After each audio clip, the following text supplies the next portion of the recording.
Más Noticias Caracol con María Lucía Fernández, Javier Hernández Bonet y Jorge Alfredo Vargas. Buenas noches. El Tribunal Superior de Bogotá tomó hace pocos minutos dos trascendentales decisiones sobre el escándalo de las chuzadas.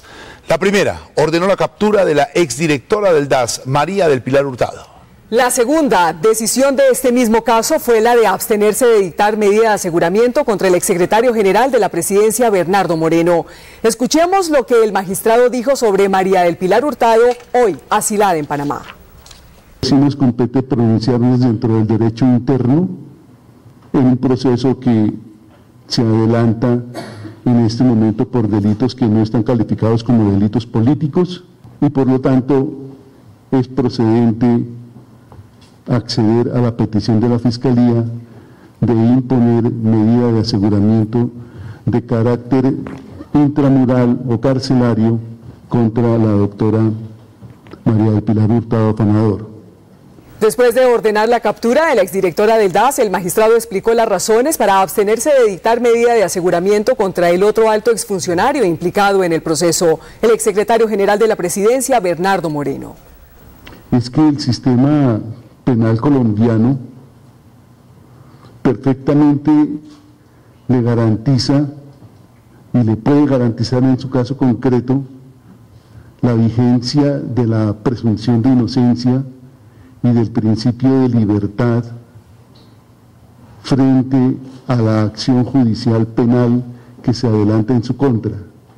Vamos en este momento a la sede del Tribunal Superior de Bogotá, donde avanza la audiencia. Julia Navarrete, ¿qué pasa en este momento? Buenas noches. Buenas noches, Juan Alfredo. Pues en este momento continúa aquí la audiencia que ya lleva más de 5 horas aquí en el Tribunal Superior de Bogotá. En este momento están interviniendo los abogados de las víctimas. El abogado del senador Gustavo Petro ha pedido la nulidad de todo lo actuado, aduciendo que no participaron en la medida de aseguramiento que ha dictado el magistrado Luis Fernando Ramírez del Tribunal Superior de Bogotá y que no dejó en libertad al secretario general de la Presidencia de la República, Bernardo Hoyos. El magistrado ha dicho en este momento está viendo los argumentos de todos los abogados para tomar una decisión sobre lo que está sucediendo y lo que han pedido los abogados. Es de anotar también que aunque no se le privó de la libertad al secretario general de la Presidencia, él tendrá que enfrentar un juicio ante la Corte Suprema de Justicia por el delito de concierto para delinquir. Esto es todo lo que está sucediendo aquí en el Tribunal Superior de Bogotá. Julia Navarrete, Caracol Noticias. Julia, y el gobierno colombiano anunció hoy que solicitará a Panamá la extradición de la exdirectora del DAS, María del Pilar Hurtado, asilada en ese país. Sobre el tema se acaba de pronunciar la canciller María Ángela Holguín. La canciller María Ángela Holguín dijo que espera de la fiscal general Vivian Morales la solicitud de extradición de la exdirectora del DAS, María del Pilar Hurtado, para tramitarla ante el gobierno de Panamá. La Cancillería no es una instancia decisoria. Yo simplemente cumplo con mis obligaciones de tramitar esta solicitud de extradición a Panamá.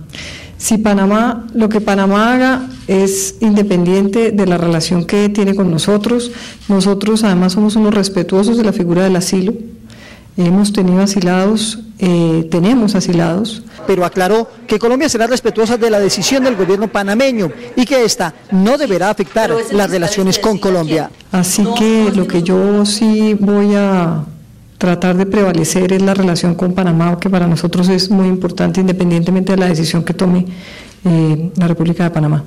La canciller habló luego de que el gobierno colombiano recibiera las credenciales de los embajadores de Rusia, Bolivia, Corea y Brasil. Campesinos en el Chocó dicen que miles de habitantes de la región del Atrato están sitiados por las FARC desde hace más de 48 horas. 21 habitantes dijeron que lograron escapar hasta Quibdó y allí denunciaron que sienten temor de posibles represalias de la guerrilla. Esta mujer, que por seguridad pidió reserva de su identidad, llegó a Quibdó hace pocas horas junto con 20 compañeros luego de haberse escapado del medio Atrato, donde según ella la guerrilla los tenía retenidos desde el domingo anterior. Caminamos un trecho hasta llegar hasta la carretera. Tenemos mucho temor porque pues la idea veníamos era, no sé, con el nombre de Dios, por lo que teníamos temor de que nos consiguiéramos con ellos en el trayecto. Dice que niños, jóvenes y adultos permanecen en sus poblaciones con miedo ante la amenaza de la guerrilla, que les advirtió que no pueden moverse por el río Atrato. 250 personas. Las embarcaciones permanecen detenidas en el muelle de Quibdó. El río Atrato es zona prohibida para la navegación, dice Pablo Palacios, un lanchero. Les da miedo de transitar por miedo que lo puedan salir matando o alguna bala perdida le pueda ubicar. En embarcaciones como esta, diariamente se transportan desde Quibdó hacia las comunidades del Bajo Atrato alimentos, lo que ya está generando un desabastecimiento de alimentos. No se consigue ninguna clase de alimentos en las pequeñas tiendas que hay allá porque ya todo fue consumido. Autoridades, sin embargo, garantizaron la movilidad por el río Atrato y anunciaron patrullajes a lo largo de sus 500 kilómetros. Pues este caso desató una controversia dentro del gobierno. Para el ministro del Interior y de Justicia, Germán Vargas Lleras, se trata de un secuestro de 200 personas, mientras que el comandante de las fuerzas militares, el almirante Edgar Celi, dice que se trata de otra cosa. El ministro del Interior y de Justicia, Germán Vargas Lleras, aseguró que en Chocó las FARC están cometiendo un secuestro. A esa población la tienen secuestrada, no andemos con eufemismos. Coartarle a cualquier colombiano su libertad de movilización es un secuestro. Pero el comandante de las fuerzas militares, almirante Edgar Celi, lo controvirtió. Eso no es verdad, no es verdad, no hay secuestro masivo. Lo que han hecho es de alguna forma obstaculizar la navegación. Para el vicepresidente Angelino Garzón y el defensor del pueblo Volmar Pérez, las FARC están obstaculizando la movilidad, como asegura el almirante Celi. Lo que es una acción criminal de la guerrilla en la región del Atrato, atemorizando a la población. Ello hace parte, al parecer, de alguna estrategia de integrantes del Frente 33 de las FARC que buscan ejercer control sobre la navegación a través del río Atrato. El ministro Vargas Lleras también lamentó que un grupo pequeño de guerrilleros pueda hacer tanto daño. No puede ser que una columna con no más de 20 guerrilleros coaccione de esta manera a la población. Por su parte, el ministro Rodrigo Rivera dijo que 2 generales se desplazaron a la zona para dirigir las operaciones que permitan restablecer la tranquilidad. Hoy el gobierno presentó su plan de seguridad para los próximos 4 años. La estrategia incluye metas de lucha contra las FARC, las bandas criminales y los delitos que afectan a los ciudadanos en todo el país. Pública continuará el proceso. La primera meta de la política integral de seguridad para la prosperidad es bajar a 30.000 el número de hectáreas sembradas con hoja de coca e incautar el 70% de la producción de droga en Colombia. Reducir el narcotráfico en Colombia a mínimos históricos, hacer inviable el narcotráfico en Colombia, hacer de nuestro territorio un territorio imposible para los narcotraficantes. El segundo objetivo, y quizá el más ambicioso, es acabar con la guerrilla y las bandas criminales. Este gobierno, gracias a los avances que hemos tenido durante los últimos años, es tal vez el primer gobierno que en mucho tiempo se puede plantear con una dosis de realismo, pero con una alta dosis de ambición, el propósito de acabar con esas estructuras. Para los mandos militares, en este punto, la derrota militar de los grupos al margen de la ley es la única salida. No, yo veo unas fuerzas militares en una continuidad de su esfuerzo de arreciar y de continuar en una presión militar. Que los grupos terroristas dobleguen su voluntad de lucha, y para eso hay que someterlos en el campo de batalla. Pero también la política prevé reducir en un 50% los delitos como el homicidio y el robo, así como fortalecer la presencia en las fronteras con la denominada diplomacia para la seguridad, que le cerrará el paso al crimen transnacional. En diálogo con Darío Fernando Patiño de El Radar, el ministro de Defensa, Rodrigo Rivera, aseguró que hay unidad dentro de las fuerzas militares para lograr las metas de la nueva política de seguridad. Y se sumó a las voces de las autoridades que aseguran que no hay un secuestro masivo en el Chocó, como lo aseguró el ministro del Interior. Hoy estamos viviendo el caso que aparentemente una inmensa población del Chocó está confinada, atrapada, sin poderse mover por el río Atrato por la amenaza de las FARC. Eso no parece ser una guerrilla disminuida. Ese es un caso típico, 6 guerrilleros de las FARC en una zona, digamos, muy lejana del departamento del Chocó, una zona fundamentalmente selvática, en ríos muy aislados donde hay poca población. Hace 3 días ven que pasa una embarcación, le hacen un alto, la embarcación sigue llena de civiles, disparan contra la gente, lo cual es un acto terrorista que viola todas las normas del DIH, matan 3 personas, 2 mujeres, un hombre, y la gente pues obviamente se asusta, la gente se atemoriza. Y basados en eso, entonces le ordenan a la gente que no pueden pasar de cierto punto.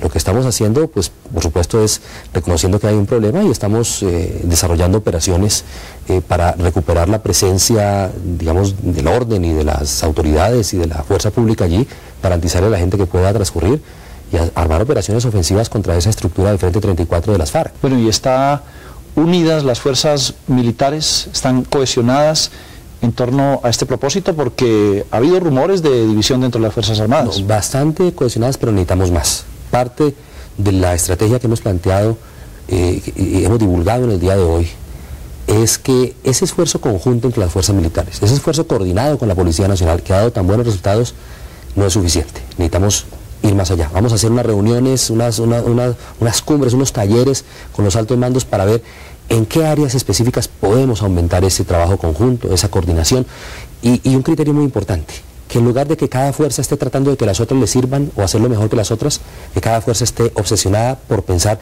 cómo le sirve más a las otras fuerzas. ¿Pero usted cómo se siente?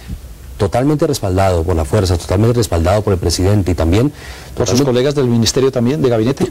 Sí, totalmente coordinado con ellos. El escándalo del FARC a la salud en Colombia tuvo hoy un nuevo capítulo. La policía allanó 5 sedes de EPS en Bogotá. Las autoridades estaban tras la pista de datos que permitan establecer dónde se presentaron irregularidades. Más de 80 hombres de la Dijín llegaron muy temprano y de manera simultánea a las sedes principales de 5 EPS ubicadas en Bogotá. El operativo se realiza dentro de las investigaciones que se adelantan por los fraudes al sistema de salud, según el vicefiscal Juan Carlos Forero. La EPS Comeva, Sanitas, Nueva EPS, Ecopsos y Salud Colpatria. Este es un allanamiento en virtud del cual vamos a recoger una información, analizarla y continuará la investigación. Agregó que con los allanamientos se busca acceder a bases de datos y documentos de las EPS con el fin de verificar si hubo recobros por más de 20.000 millones de pesos. Este es un proceso que se inició por parte de la Fiscalía Seccional de Bogotá a raíz de una denuncia penal presentada en febrero del año 2010. El delito concretamente hace referencia a adulteración e información falsificada en recobros, respecto de los recobros. Por su parte, el director de la Policía, General Oscar Naranjo, señaló que por ahora no se han presentado capturas. Lo que se espera particularmente es asegurar que material probatorio, documental o informático, sea sometido a análisis, a cruces en nuestras bases de datos de esa investigación para determinar responsabilidades individuales en el sistema de defraudación por la modalidad de recobro. El oficial no descartó que en las próximas horas se den a conocer los nombres de empleados públicos y privados que empiecen a rendir indagatorias por el tema del desfalco a la salud. Ante estas acciones de las autoridades, el gobierno dio un parte de tranquilidad a los más de 6 millones de usuarios de las EPS que fueron allanadas hoy y advirtió que el servicio se seguirá prestando de manera normal. El Superintendente Nacional de Salud aseguró que los 6 millones de usuarios de las 5 entidades de salud allanadas deben estar tranquilos, pues tienen garantizada su atención médica. No comporta ningún riesgo para la atención de las personas, que las EPS van a seguir funcionando normalmente y que los servicios de salud deben seguir siendo prestados sin ningún contratiempo. Explicó que los operativos policiales adelantados no significan intervención de dichas entidades como sucedió en Salucop, aunque tampoco se descartan esas medidas. Puede haber conductas de un lado o del otro que den lugar a medidas en otra instancia, pero pues para eso nosotros tenemos nuestros momentos y nuestras instancias de coordinación. El funcionario dijo que cualquier queja de los usuarios por mala atención médica pueden reportarla a la línea 01800-513-700. Por su parte, el presidente de la Nueva EPS, una de las entidades allanadas por la Dijín, reveló esta carta del pasado 17 de mayo dirigida a la Fiscalía General, en la que pone a disposición de dicho organismo la Nueva EPS para lo que sea pertinente dentro de las investigaciones que adelantan. Como política de la institución, estamos abiertos a cualquier investigación que permita establecer qué es lo que puede estar ocurriendo con este tema de los recobros o con cualquier tema que tenga que ver con el manejo de los recursos del sector salud. También la EPS Sanitas expidió este comunicado en el que asegura que nunca ha utilizado intermediarios para hacer gestiones ante el Ministerio de Protección o el FOSIGA y agregan que no hemos dado instrucciones a funcionario alguno para hacer o cometer actos por fuera de la ley y mucho menos adelantar gestiones ante entes no contemplados por el sistema de salud. Una grave denuncia hizo hoy el vicepresidente Angelino Garzón. Aseguró que en Colombia se pierden cerca de 9 millones de pesos anuales por intermediaciones en la prestación del servicio de salud. Según el funcionario, la inversión para la salud asciende a 37 billones de pesos, unos 17.000 millones de dólares por año. Garzón lamentó que aproximadamente una cuarta parte de esos recursos se pierda en el camino, es decir, 9 billones de pesos. Y en la intermediación se quedan casi 9 billones de pesos. Con 9 billones de pesos que se quedan en la intermediación, podíamos poner a funcionar toda la red hospitalaria pública y podíamos garantizar un excelente servicio de salud para toda la población de Colombia. Y mientras las autoridades allanaban sedes de EPS, se registraban marchas de protesta por el escándalo de la corrupción en la salud en varias ciudades del país. En Bogotá, las centrales obreras, médicos y pacientes se congregaron en la Plaza de Bolívar y le pidieron al gobierno nacional la derogatoria de la Ley 100 y medidas urgentes para evitar que la salud en Colombia entre en estado agónico. En Armenia, unos 300 trabajadores de la red de hospitales oficiales del Quindío marcharon por las principales vías de la ciudad, y en Manizales las asociaciones y entidades representantes de la salud protestaron por la crisis del sector, que tiene al borde del cierre a varios hospitales del departamento.